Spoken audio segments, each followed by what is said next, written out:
আনিস সাহেব, ওনাকে জিজ্ঞেস করেন ওনার বাইকের দাম কত। 2,10,000। স্যার নাস্তা করা 2,10,000। 5 লাখ টাকা দিয়ে বাইকটা নিয়ে নাও। ওই তো বাইক কিনে নিল। হ্যাঁ আপু, তুই জানোস না ওই লোক তো অনেক ইগো, আর ওনার ইগোতে আঘাত লাগলে তুই সব কিছু কিনে নেয়। বিশ্রী কফি কেন? কে বানিয়েছে? স্যার আপনি কফিটা এভাবে ফেলে দিলেন কেন জানতে পারি?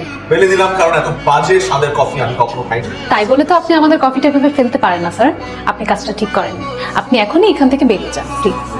আপনি আমাকে বের হয়ে যেতে বলছেন? আপনার মতো অভদ্র মানুষকে আমরা আমাদের কফি শপে জায়গা দিই স্যার। আপনি চেনেন আমাকে? আপনি জানেন আপনি কার সাথে কি কথা বলছেন? আপনি একজন অভদ্র মানুষ। এটা ছাড়া আসলে আপনার অন্য কোনো পরিচয় জানার আমার কোনো প্রয়োজন নেই। আপনি কন্টিনিউয়াসলি আমাকে অভদ্র বলে যাচ্ছেন। আপনি এক্ষুনি বের হয়ে যান। এই রেস্টুরেন্টের মালিককে ডাকেন। আমি রেস্টুরেন্টের মালিক। বলুন আপনি কি বলবেন আমাকে? আপনার মতো একটা ম্যানারলেস মেয়ে এই রেস্টুরেন্টের মালিক জীবনে হতে পারে না, কারণ কোনো কাস্টমারের সাথে কোনো রেস্টুরেন্টের মালিক এ ধরনের ব্যবহার করে না। আমি তো আপনাকে কাস্টমারই মনে করি না। ম্যানেজার সাহেব, আমি এই রেস্টুরেন্টটা কিনবো। সরি স্যার, এই রেস্টুরেন্টটা বিক্রির জন্য না। আনিস সাহেব, আমি কালকের মধ্যে এই কফি শপটা কিনতে চাই। সরি স্যার, এই রেস্টুরেন্টটা কোনোদিনও বিক্রির জন্য না। ম্যানেজার সাহেব, আমি কালকে এই রেস্টুরেন্টটা কিনবো এবং কালকে এই রেস্টুরেন্ট কেনার পর আমি এখানে কফি খেতে আসবো। তারপর যেন আমি এই মেয়েটাকে এই রেস্টুরেন্টে না দেখি।